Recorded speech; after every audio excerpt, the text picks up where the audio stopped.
کرد. پریشان و اسیر و در بدر کرد. رخم را زرد و قلبم را پر از سوز، دو چشمی روشنم بگرفت و تر کرد.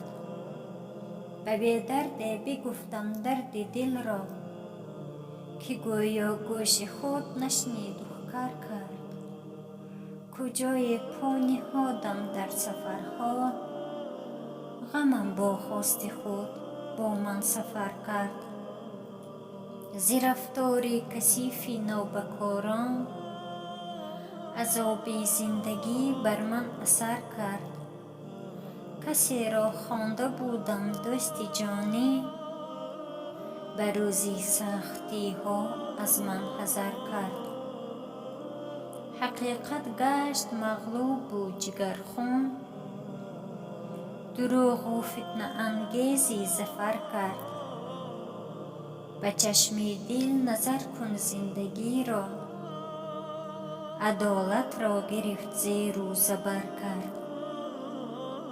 خیرتمندان در از اعتبارند، کسی نادان و دارا معتبر کرد. شب غم دیدگان ناتوان را، به صد سختی و سرسختی سحر کرد. ز بعد رفتن مادر از این دهر، مرا این زندگی بی بال و پر کرد.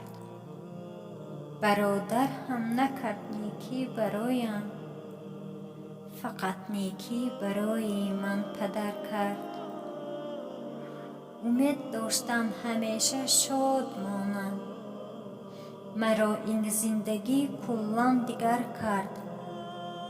که دیوانی منی دیوانه خواند، چو دردی شاعری دیوانه تر کرد. دیگر محکم پوری هرگز مخور غم، غمی بی غم برای تو ضرر کرد. ضرر